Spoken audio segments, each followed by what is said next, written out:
What is up, everybody? Calling all angels. It is good to see everyone as we somewhat delayed get this out here. We are talking the return of NWSL. We are back to action.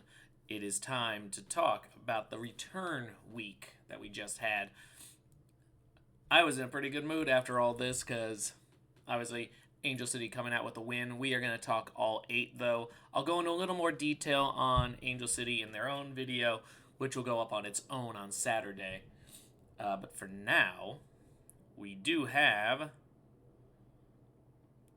ourselves to get started with. So let's... What am I looking at here? Oh, that ain't it. Let's turn that off. Alright, I think we got this now. There we go. Awesome. Okay, so I have to get a little small for this one, unfortunately. Been a minute. Also, ESPN and me have a bit of beef right now. Usually, their stuff is a lot easier to navigate, but they updated over the break time to make it so that assists were a lot harder to find. So because of that, I had to adjust switching back and forth between a couple of different sites, which was irritating. Yeah, that's going to need to be fixed in the future. For now, though, let's talk about first the return match for NWSL, and that was the Washington Spirit picking up a victory over the Houston Dash, as generally expected. So, to start, Trinity Rodman was responsible for both goals here. The first, after what had been a pretty solid effort, the Spirit should have really been leading early on. Kawasi's failed PK at the 35th minute. I didn't feel like it was actually going to haunt them too much because I figured they were in a good enough position where just watching a little bit of it where they were probably getting a couple goals out of it, and they ended up getting it. Rodman scoring very early on in the second half, that 50th minute goal, and she did end up having to step up and score again near the end because Houston leveled the game in the 89th minute, but Rodman was able to get one during injury time. It actually ended up being a lot tighter than I thought it would. I did not think Houston was going to force matters to become that tight, but yeah, this got pretty crazy. A lot of yellow cards, as you can see from here. Majority came from Houston, but pretty game fight from the Dash. I was not expecting them to push as hard as they did. Good effort on the part of the Dash, but they ultimately were limited, and they were playing a team that's going to be contending near the top. So I think that pretty much tracks. Similarly, I don't know why there's not that many space there. There it is. Kansas City the current Shield holders, seem to be trying to get themselves back into contention. This was utter domination against Denver. So the current have the lead from now where the failed PK happened in the 35th minute that would have given Washington the lead. Kansas City gets a failed PK in the 37th minute, but by then they've already scored thanks to the Michelle Cooper. And that turned out to be quite a successful combo there. Croy Bethune giving an assist on both goals. We see some excellent action there. And then Tenma Chawinga gets her goal in the 87th minute to continue the push for the Golden Boot. Izzy Rodriguez providing the assist on that one. But she is going to be challenged there. But this was a chance for that goal to move her closer to Barbara Banda, who was not playing against Angel City later on that day. So, worked out well. Kansas City's looking like a contender again. Denver looked very much like an expansion team in this game. We'll see if they can get back to the form they were in, or if that was an early season mirage. I'll talk very quickly about Angel City's win with Orlando. Um, the strikers looked like they were back on form. Jan's daughter scoring, Mayara scoring, two very good goals on that part. Marta stepped up to try to make some stuff happen, but the yellow card in the 70th minute was really all she had to show for it. In terms of shots, Orlando just couldn't generate any. They got one shot at the goal, even though they were controlling the possession, and that kind of shows the limitation here.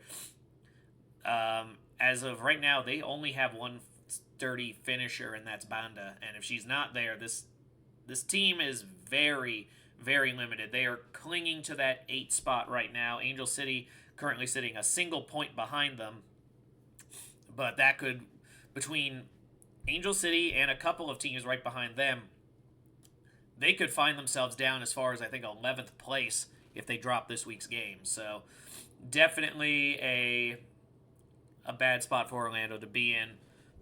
Angel City actually looked like they were on form again, but they were playing an Orlando team missing their star striker. This week's match with San Diego is going to be a lot more telling. All right. North Carolina Courage, Seattle Reign. Interestingly, Seattle did pick up this dub. So I was impressed to see, like, looking at the stat line here, this was not a game I saw, but to see Menti get the lead there. Seattle at one point looked like they might have been okay. And then that was very, very misplaced on my part. Ashley Sanchez also making a run for the Golden Boot. Racks up 2 goals herself here. 22nd minute, 71st minute, so about 50 minutes apart.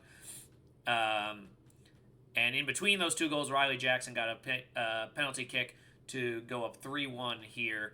And, yeah, North Carolina very much looking solid there, putting the Reign down. Now, that said, Seattle Reign have been very spotty. So, are the Courage actually as good as they looked, where they're starting to look like an upper-level team again, or are they going to fall back to earth here as they start playing more difficult opponents? Time will tell.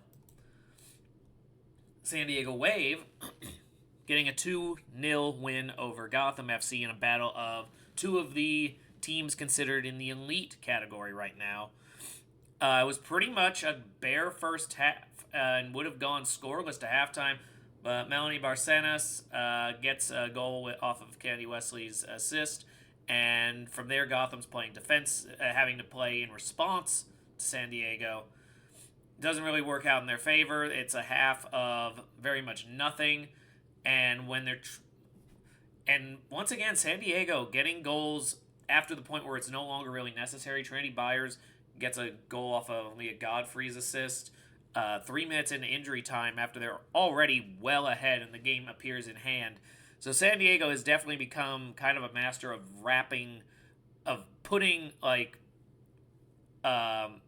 bullet point goals at the end of their matches when it looks like it's already over. So San Diego still holds that top position. Gotham, with the top 6 being the way it is right now, any loss between the teams at the top can really be detrimental to the standings. Right now, we're talking about, if you looked at the games in hand for the teams, potentially every single team would be 1 point away from San Diego, except for Washington. They could actually move 2 points ahead.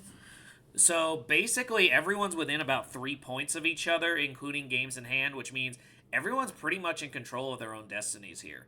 With about half the season, a little over half the season to go, it is very much a who's going to show up and who's going to play hard when they match big opponents. And there's going to be big opponents coming up most weeks.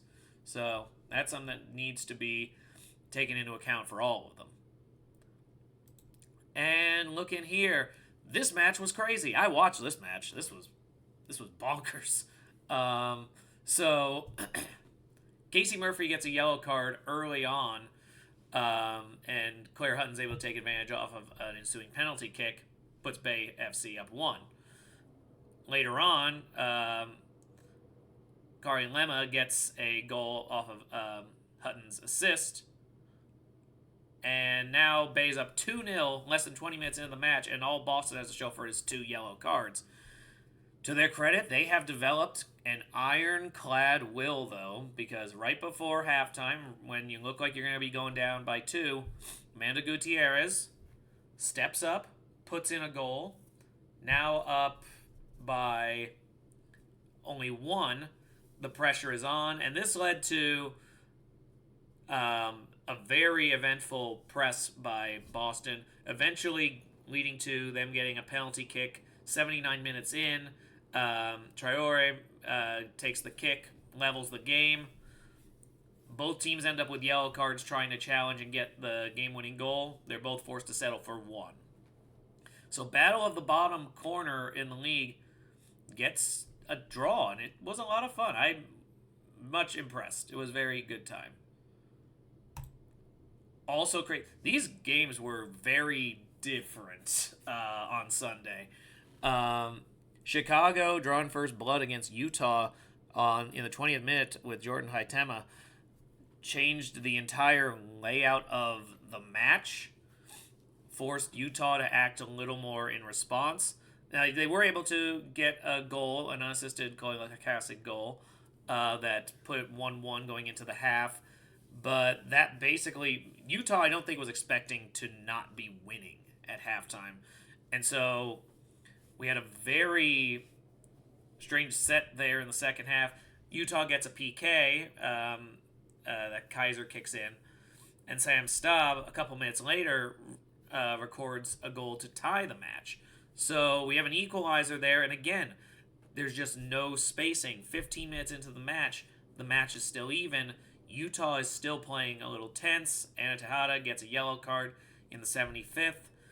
And you just see this pressure mounting, and it finally comes to a head with Haitema getting a goal in the 86th minute to put Chicago up. And this is an upset that I was not expecting. This is one that is very bad for Utah in their press to try to stay at the top, because losing to Chicago is not something you can do when you're trying to contend for a shield. And everyone is as tight as I'd mentioned. So this is going to be one that Utah's going to circle as points they wanted back, I think. And that leads us to one last one. I'm just going to belt through this one. Louisville's in bad shape right now. Portland just basically ran through them. We had Jaden Perry scoring quickly. Pietra Torden got the assist, and then subsequently got a goal of her own in the 36th off of an Olivia Moultrie assist. Yeah, and then Rylan Turner scores off a Sophia Wilson assist, and then Wilson gets her own with a Pietra Torden assist. Now you're hearing a lot of the same names over and over and over again. It's clear Portland has their attacker set, and it doesn't really shift. But for now, all those attackers are proving sufficient. If they all go into a slump, Portland could find themselves in a very bad time. But right now, having that many people there, whether it comes to Rylan Turner, Sophia Wilson, Pietra Torden, Jaden Perry, that's a good set of 4. It makes you difficult to deal with. It makes that more reactive style they have still functional, because you have so many people who can turn things around for you. Again, it's very much going to hinge on how hot that 4 crew can stay, but for the time being, it is effective. And that's basically the week here. This video is going up very early. Later on today, you'll see the match previews, which I'm about to record. And then the Angel City recap and preview will come in on Saturday morning. So look forward to all those. I am going to shoot for a live. I do believe it's going to probably be the Sunday morning game, simply because I've got a game I'm going to live. And I can't guarantee I'll be back in time to see the Angel City kick off. And I don't want to start a stream midway. That said, if the game's tight at halftime, you may see me just pop on here. Just be ready for anything, but I will likely not live that one, even though I very much want to. With that said, I will talk to you all soon, and go Angels.